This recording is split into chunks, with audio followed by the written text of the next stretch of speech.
On December the 5th, 2015, Storm Desmond swept through the Lake District, leaving a trail of devastation in its wake. Grasmere found itself cut off. 75 days later, we're off for a family day out. We want to see how easy it is to get there and whether it's recovered from the flooding.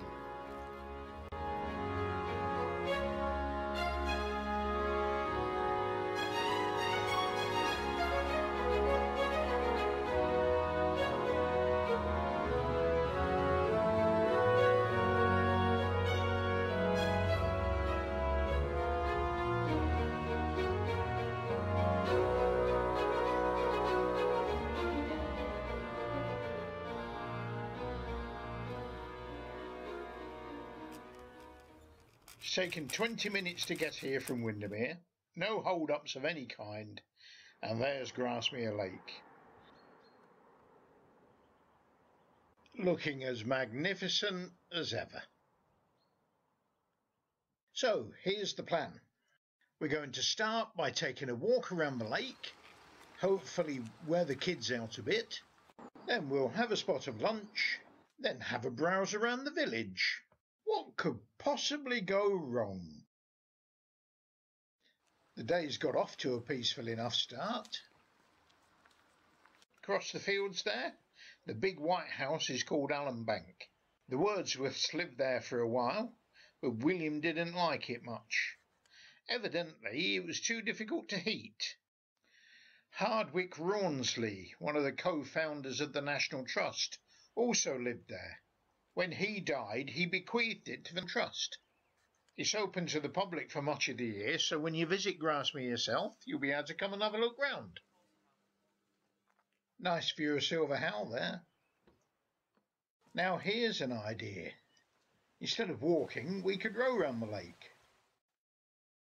Trouble is, the sun hasn't got round to that little bay yet, so it's iced up, so there's no rowing boats being hired today. So it's back to the walk. I'd probably only have ended up going round in circles anyway. I've never been any good at rowing. We're at the start of the lakeshore footpath.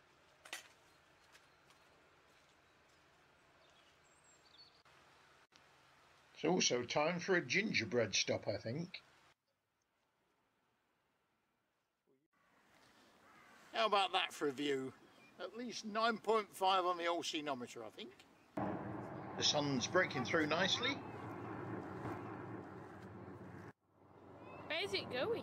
It's going over to that mountain over there on the back. This is a really good path. Even though we've had the wettest winter for years, it's nice and dry, easy to walk, and the views are just superb.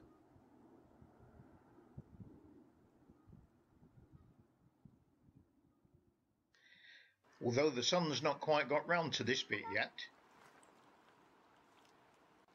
Goosander. Hey, it's eating it. Look at that pose, Eric. I know. One very relaxing 3/4 of a mile stroll later, we've reached the end of the lake. Got a choice now. We could cross the bridge, turn left and go back along the main road, or we could cross the bridge and turn right. That's a nice option. Get up through the woods and down to White Moss Common. Or we could ignore the bridge and stay on this side of the river and head for White Moss that way. While I've been making my mind up, a decision has already been made. We're going up the hill. Well, it had better be worth it, that's all I can say. Oh, that is so worth it. That's at least a 12.5 on the Oceanometer, and it only goes up to 10. Oh, Eric, do you want one of my biscuits? Yes, please. See, when I make them, everyone likes them. Cappuccino biscuit. Wow. I'll have that one. Yeah, thank you. Give that one to Eric. Wait a minute, which is the biggest? Give Eric. Homemade bickies and a stunning view. It's a perfect combination, really, that. Right, onwards and upwards. Or should I say downwards. We're going down through the woods to the river. Nice new bridge. It was actually put in before the floods. Come on, Grandma, keep up.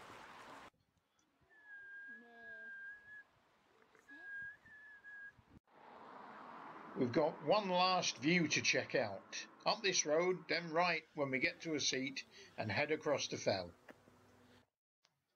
And when we get to the top, that is the view we're treated with. Rydal water never fails to please. We carry on down the fell to join up with the old coffin route. Just turn left here and follow the old coffin route back into Grasmere. Nice interesting bit of local information. And we come out by Mr. Wordsworth's old home at Dove Cottage. Fully open and with lots going on.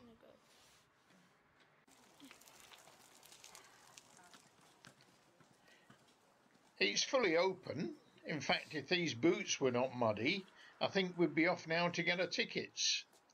But you can't wander around the ex-home of our greatest ever poet with muddy boots.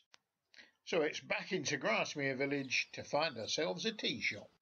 We'd better make a wish, although if it comes true, that'll be proof miracles really do happen. I take that last comment back. That wishing well works after all. Now, let me see. They're not really free. I mean, I knew that all along, really. Still treat Helen and the kids, though. And now, a little bit of history. William Wordsworth, who as well as being a dab hand at writing poetry, also knew a thing or two about living in really nice places, actually lived in 3 houses in Grasmere, although obviously not all at once. He and his family are also buried here, which is kind of fitting, really.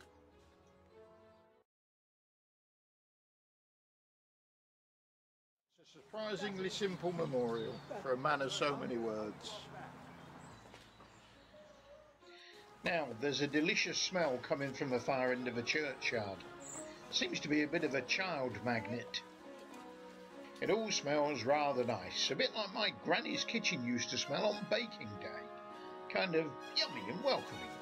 It's a shame no one has invented smell-o-vision, really. You just have to take my word for it. This used to be the schoolroom, and it's another Wordsworth connection. He actually taught the children here when the regular master was away.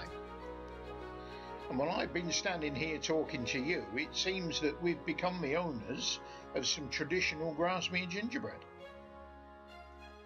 I wonder who that's for. Right, that's the history over. Let's see if there's anything interesting in any of the shops. Could send my mother a postcard. Pocket money toys for the kids here, look. They're interesting. It says to go in and ask, so I think I will. A friend of mine, John Clement, and he does these models just as a hobby, and he uses the English Lakes slate, and he'll do any commission for any building that you may have or want, and he has done a larger model of the church where someone got married and they wanted one for posterity, and he's very keen and very thorough in what he does, and he's a lovely man. I quite like those. They look quite nice in my back garden, I think. You know, there's all manner of stuff here that you don't seem to see anywhere else. And this place is definitely unique. You could devote a whole video to the Heaton Cooper story. If you think it's a shop with just a few pretty pictures in, think again. But we're leaving it for today because Helen wants to go and buy a jigsaw. The sign says they have over 20,000, which I'm finding a little bit hard to believe. Oh well, shows how wrong you can be. According to the woman that runs the shop, it's nearer 30,000. It's like a jigsaw maze. I've totally lost Helen and the kids. At this rate, they're going to have to send out a search party.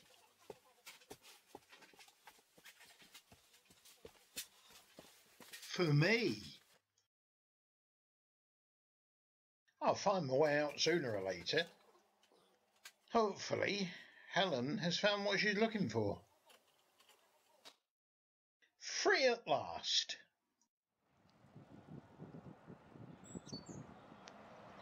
I'm off to look at a bus queue. This is Lakeland's newest tourist attraction. It's a service over Dunmail Raise. It's only going to run till June.